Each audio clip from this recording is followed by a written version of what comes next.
Hello, class. Welcome to our virtual ELA class, day 2. I know we've had class on Monday, but now it's Wednesday, and this is our next day of learning.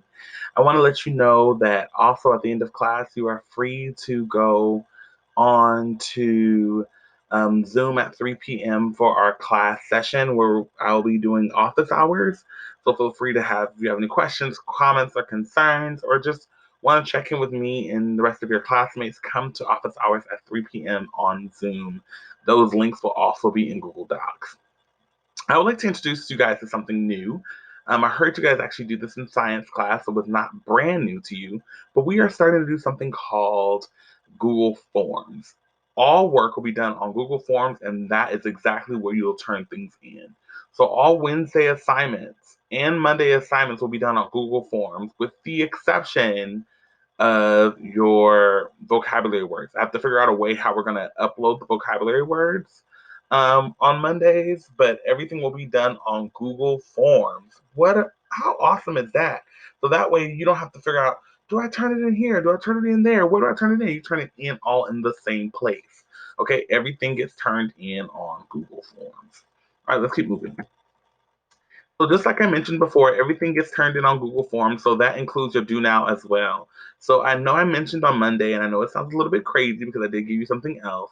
I said that you were to do your do now on a separate sheet of paper, but I would rather you guys do your do now here on Google Forms. So when this PowerPoint is done and I'm done with the lecture, when you do the do now, take time to fill out your do now. I'm asking for one paragraph, 5 to 6 sentences, just writing about your day, a normal journal entry. Give me your date, that you're writing this in, and just write about what's going on with you. How are you surviving quarantine? How are you surviving this experience? What are some of the things that you're doing with your family? What are some of the things you're doing with your friends? This is your time to really, really check in, tune in, and see what you can do to help improve those things. Uh, what lesson have you learned? I mean, yesterday I did a whole spiel on perspectives on YouTube. I talked about how do we change our perspective when we look at certain things? Are we looking at it as it's happening to us or is it happening for us? So I want you guys to take this time to just write in your journal, add your journal entry, and see what you could do to continue to grow that and continue to grow your writing, actually. So let's just review our vocabulary words. As you guys can see, we went over a total of 6 vocabulary words on Monday. So I just want to refresh your memory. As you know, poetry is literally, literally, poetry is the literary work in which special intensity is given to the expression of feelings and ideas by the use of distinctive style and rhythm, poems collectively or as a genre of literature. You guys know poems, right? Roses are red, violets are blue, poems like that. Metaphors, on the other hand, is a figure of speech in which a word or a phrase is applied to an object or action to which it is not literally applicable. So we know metaphors is pretty much comparing a person to an object or an object to one another without using similes like or as. So you could say, you know, she shined, she shined bright, right?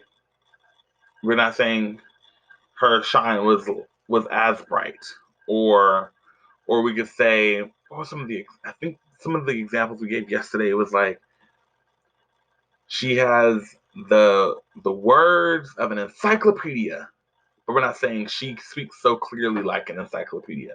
She has a lot of words like an encyclopedia. She has the words of an encyclopedia. Like, so we're still comparing, we're still juxtaposing both things, but we are not using the words like or as. Next word is stanza. Stanza is a group of lines forming a basic recurring metrical unit in a poem or verse. So you see those different verses. Assonance is the repetition of vowel sounds within non-rhyming words. So if you see things like the round bound ball was bouncing on the wall, right? We see that the constant vowel sounds are OU, the round OU. Um, you know, those words, if you see those sounds being repeated, those are forms of assonance. Alliteration is the occurrence of the same letter or sound at the beginning of or adjacent to closely connected words, like seashells by the seashore, right? It's alliteration because obviously they both have that S sound and both have the letter S in the beginning of their words, which gives you that sound. Mind you, a lot of tongue twisters have a lot of forms of alliteration in them. End rhyme. The form of a rhyming which uses sameness or sound or the last words of lines from the vowels in their stressed syllables to their end. So usually the last words or phrases usually rhyme together. And you will see that when you look at different poems. So I am not going to be a stickler for many. Um, Out of the 6 words, we're going to pay attention to 3 things today when we look at our poem. We're going to look at poetry, metaphor, and in rhyme.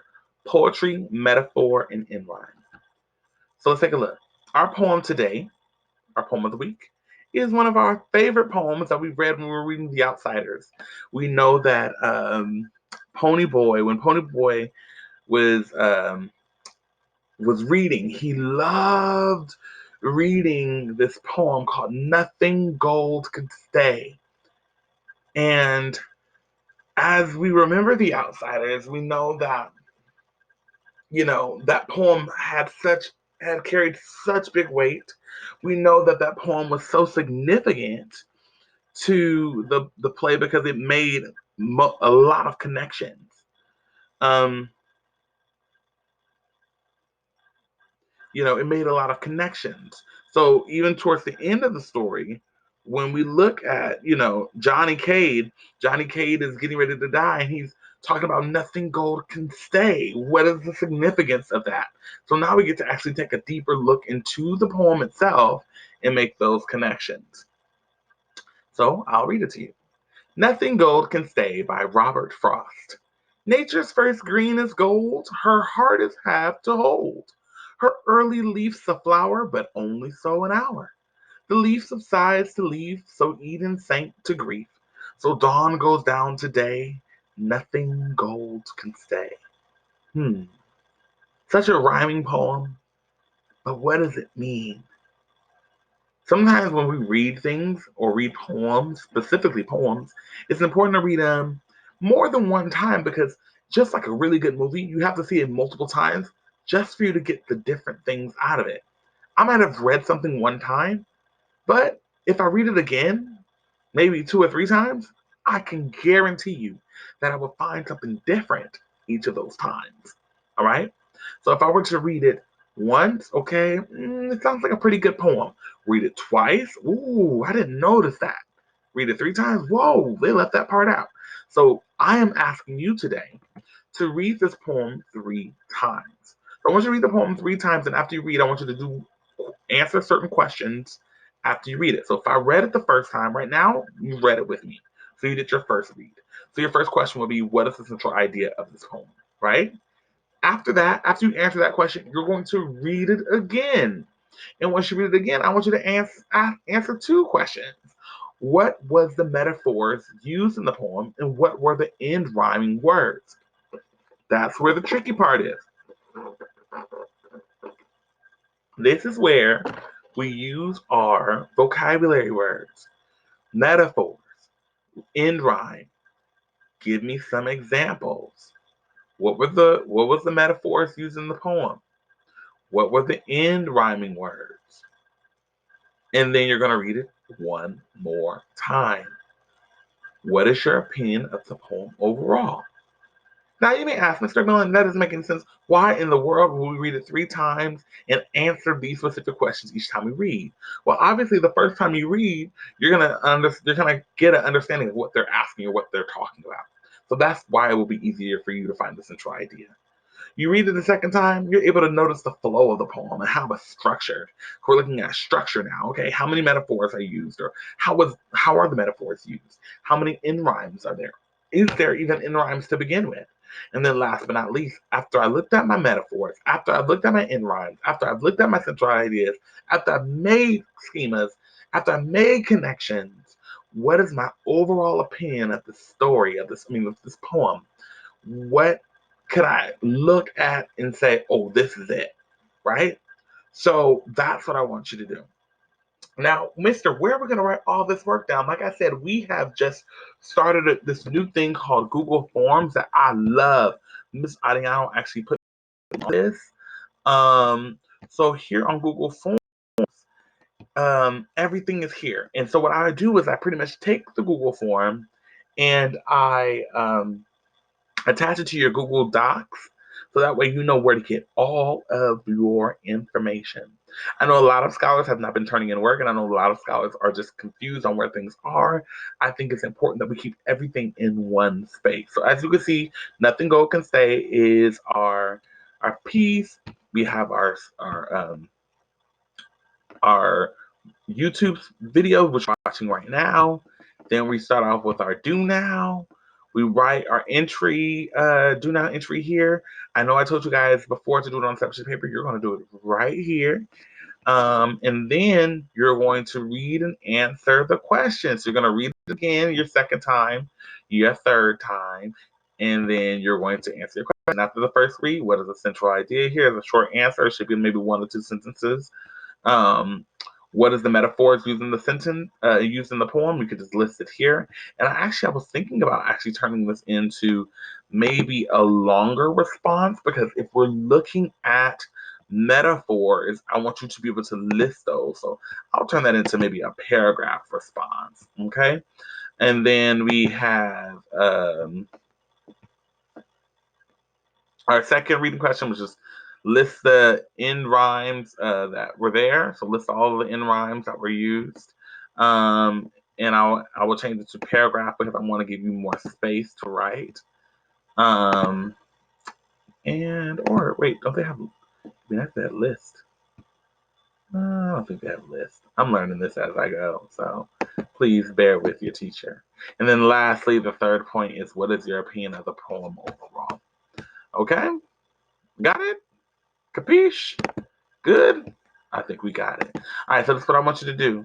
Try your best to do this today. Do it for that hour. Remember, 2 to 3 is supposed to be ELA time.